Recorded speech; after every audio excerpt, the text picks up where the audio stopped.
Sana mpisha Halima Nyanza akuletee muhtasari wa habari. Karibu Halima.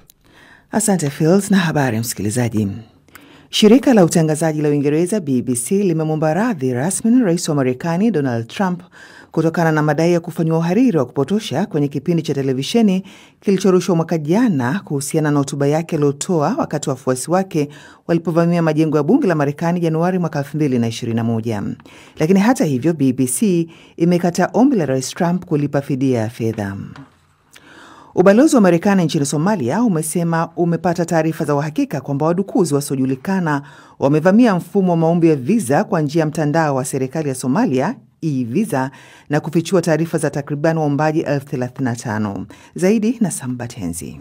Katika taarifa iliyotoa jana, umeonya kuwa uvujaji huo wa taarifa huenda umedhuru taarifa binafsi na huenda ukawaathiri maelfu ya waombaji wakiwemo raia wa Marekani. Taarifa zilizovuja zinaripotiwa kuwa ni pamoja na majina, picha, tarehe na mahali pa kuzaliwa, hali ya ndoa, anwani za makazi na anwani za barua pepe.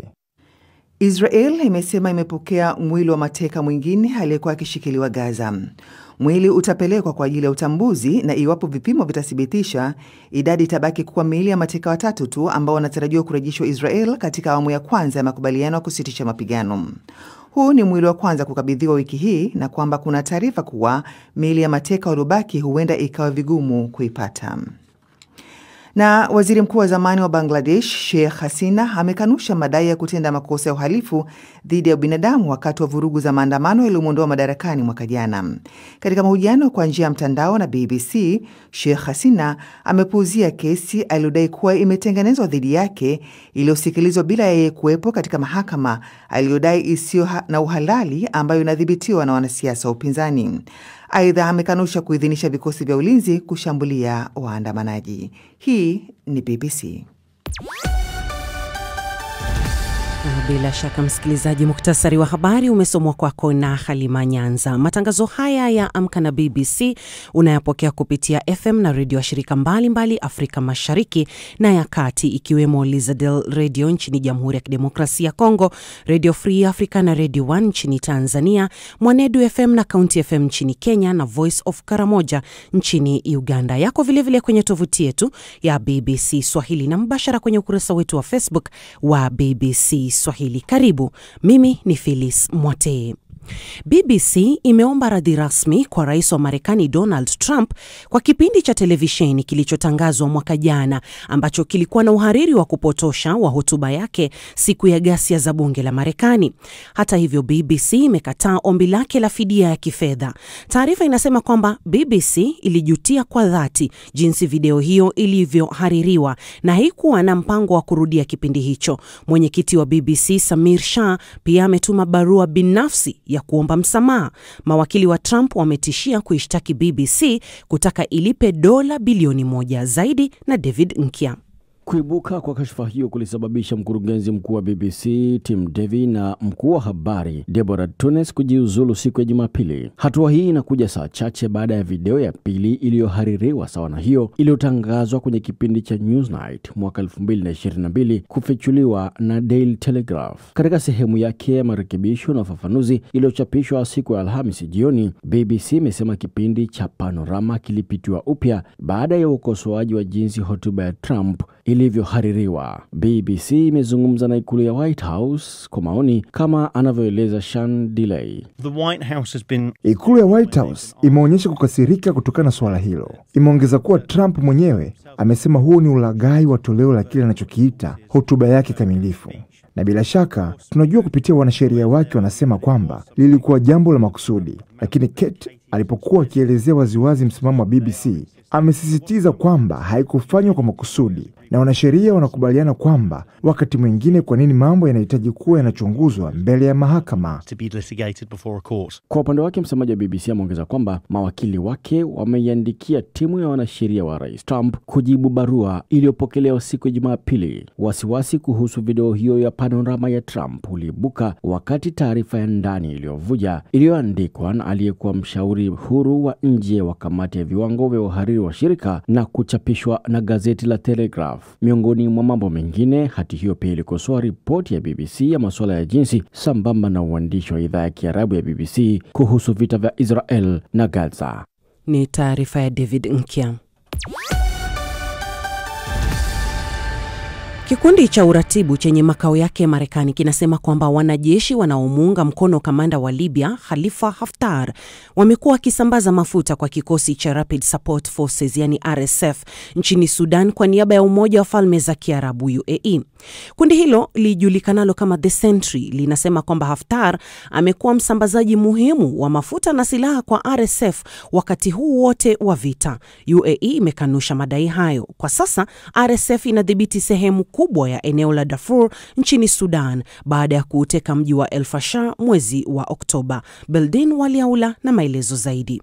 Majeshi chini ya kamanda Khalifa Haftar wa Libya wametuhumiwa kuwapa mafuta kikosi cha Rapid Support Forces nchini Sudan kwa niaba ya Falme za Kiarabu. Hii ni kulingana na ripoti moja kutoka shirika la Marekani la The Sentry. Kamanda huyo wa Libya ameshtumiwa mara si moja kwa kusambaza silaha na mafuta kwa kikosi cha RSF kwa niaba ya Falme za Kiarabu, madai ambayo amekanusha. Falme za Kiarabu pia imekanusha kuhusika na vita vinavyoendelea Sudan. Ripoti ya The Sentry inasema kuwa hatua ya Haftar kuwapa mafuta kikosi cha RSF kimewasaidia kudhibiti eneo la Darfur ambayo sasa ni ngome yao kuu. Eneo zima la Darfur magharibi mwa Sudan linapakana na Libya pamoja na Chad na liko chini ya udhibiti wa RSF ambao waliuteka mji wa mwisho wa El Fasher ambao ulikuwa unadhibitiwa na jeshi la Sudan. Ripoti ya Umoja wa Mataifa imeishtumu Falme za Kiarabu kwa kuipa RSF silaha na ndege za kivita zisizo na rubani. Jeshi la Sudan pia limeishtumu Falme za Kiarabu kwa kuwatuma mamluki kutoka Colombia kupitia mataifa jirani kupigana vita vinavyoendelea nchini humo. Mshauri wa rais wa Falme za Kiarabu Anwar Gargash alilaani ukatili unaoendelea mjini El Fasher na kupinga vikali kile alichokiita habari za uongo kuhusu Falme za Kiarabu kuhusika na vita vinavyoendelea Sudan. Vita kati ya jeshi la Sudan na kikosi cha RSF vimesababisha vifo vya maelfu ya watu tangu vita hivyo kuanza mwezi Aprili mwaka 2023, huku zaidi ya watu milioni 12 wakikimbia makazi yao. Ni taarifa ya Beldin Waliaula. Sasa China ndiyo taifa lililo na uchumi mkubwa barani Asia, lakini wakati huu wa upungufu wa mapato ya mauzo ya nje kutokana na mvutano wa kibiashara unaoendelea duniani na kiwango cha juu kabisa cha ukosefu wa ajira kwa vijana nchini humo, nchi hiyo sasa inakabiliwa na shinikizo kubwa. Wale wanaotunga sera nchini humo wanasema kwamba wanawategemea vijana kuongeza matumizi yao ili kuchochea ukuaji wa uchumi. Hata hivyo, kama anavyoripoti mwandishi wa habari wa China Stephen McDonald kutoka Beijing, vijana wa China wanaonekana kuwa na wasiwasi mkubwa kuhusu mustakabali wao. Taarifa yake inasimuliwa na Jamhuri mwa Vyombo. Ni muda wa mankuli ya mchana mjini Beijing na wafanyikazi wengi wa kazi za ofisini na kibiashara katika mtaa uitwao Chao Wai Nanje wamejitokeza kutafuta mlo wa haraka kisha warudi kazini. Ni mtaa ulio na mkusanyiko wa biashara nyingi za jumla na za rejareja. Lakini je, hali ya manunuzi ikoje kwa sasa? Mmoja wa wanawake hawa aliyezungumza na BBC ni kama hababaishwi kamwe na huduma wala bidhaa chungu nzima zilizopo na zinazonadiwa.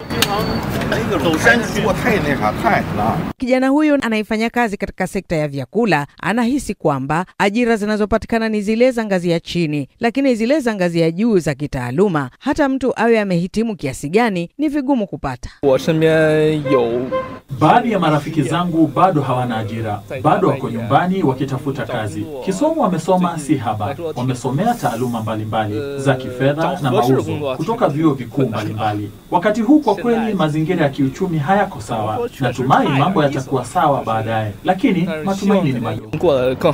Ukilinganisha na uchumi wa Marekani, vijana wengi wa Kimarekani wana matumizi makubwa ya fedha, hata kama hela hizo hawanazo katika muda wanapozihitaji. Kumaanisha matumizi ya kadi za mikopo ya benki, credit cards, kisha mtu alipe baadaye ni makubwa. Tofauti na Uchina, mtu anaona bora aweke akiba kwa hata muda mrefu kisha ndio anunue anachokihitaji, hivyo kukwepa tabia za kuchukua mikopo ya mara kwa mara, kama anavyofafanua Bi Helen Lofgren wa taasisi ya masuala ya kimataifa ya huko nchini Sweden. people save more. Huku China mtindo uliopo ni watu kujiwekea akiba zaidi kuliko wanavyotumia hela, lakini uchumi unaemeke unahitaji mzunguko mzuri wa fedha za matumizi. Hali ilivyo ni kuwa uchumi wa Uchina umetegemea zaidi mauzo ya bidhaa zao katika masoko ya nje ya nchi, na uwekezaji kwa kiasi kikubwa pia unalenga masoko ya nje. Hivyo huku ukitekeleka, uchumi wa ndani pia unayumba. Stay healthy. Lengine ni kuwa Uchina yenyewe imekuwa na maendeleo makubwa ya kiteknolojia, lakini upande mwingine wa shilingi ni kuwa sekta ya kiteknolojia huwa haihitaji wafanyikazi wengi. Na hapa mwanauchumi George Magnus wa kituo cha Uchina katika chuo kikuu cha Oxford anafafanua zaidi.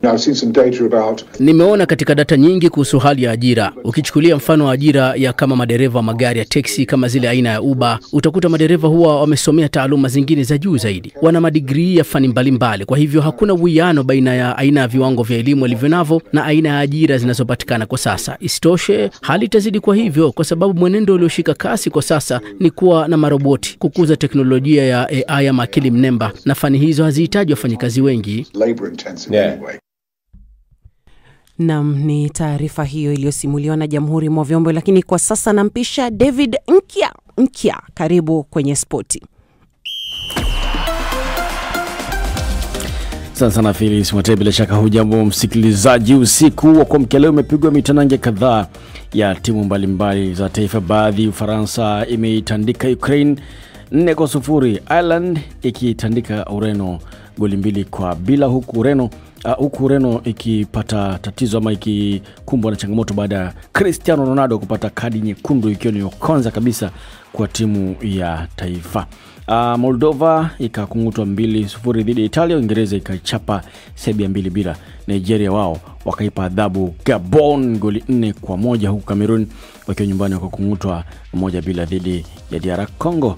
Baadhi ya michezo leo: Luxembourg watacheza dhidi ya Ujerumani, Finland dhidi ya Malta, Poland watawakaribisha Uholanzi, Kuwait dhidi ya Tanzania, Kenya watakiwasha na Equatorial Guinea, huku Morocco wakiwa ni wenyeji Msumbiji na Japan hapo baadaye watacheza dhidi ya Ghana. Kwenye tennis, Carlos Alcaraz amesema sehemu pekee ya kazi imekamilika baada ya kupata nafasi ya kwanza ya mwisho mwaka kwa kufikia hatua ya mtoano wa finali za ATP kwa kushinda mara 3 mfululizo. Alcaraz tayari alikuwa amehakikishiwa nafasi ya nusu finali baada ya Alex de Minaur kumshinda Taylor Fritz mapema Alhamisi, lakini hakuwa na uhakika kungoa katika nafasi yake mpinzani wake wa sasa Jannik Sinner katika kinyang'anyiro cha kuwania taji la mchezaji bora kwa upande wa wanaume mwaka 2025. Mhispania huyu mwenye miaka 22 ameshinda kwa seti 6-4, 6-1 kwenye ndondi ambao ugomvi unalipa Phyllis. Muda unaendelea kuyoyoma ili kutoa uamuzi ikiwa Anthony Joshua atapigana na Jake Paul mwezi Desemba. Promoter Joshua Edenhen ameambia BBC kwamba kuna muda wa mwisho wa mazungumzo katika hilo, ambapo mpambano huo ulikuwa ikiwa hapo utashindikana basi Paul atatangaziwa mpinzani mwingine siku ya Jumatatu. Hen tayari ameonyesha kusikitishwa na taarifa kwamba Paul yupo kwenye mazungumzo na wapinzani wengine wanaoweza kuchukua nafasi ya Joshua. Joshua mwenye miaka 36 bado ana lengo la kupambana na mpinzani mwenye hadhi ya juu zaidi na anatarajia kupambana na Tyson Fury mwaka 2026. Kwa fupi kabisa, tetezi za soka Barcelona wanamnyemelea mshambuliaji Harry Kane ili kuchukua nafasi ya Robert Lewandowski mwenye miaka 37 katika majira yajayo ya kiangazi. Namaliza namna hiyo Phyllis, lakini siondoki kinyonge. Huyu anasema unalalamika kwamba mwaka unakimbia, lakini mbona wewe unakimbia madeni? Jamani.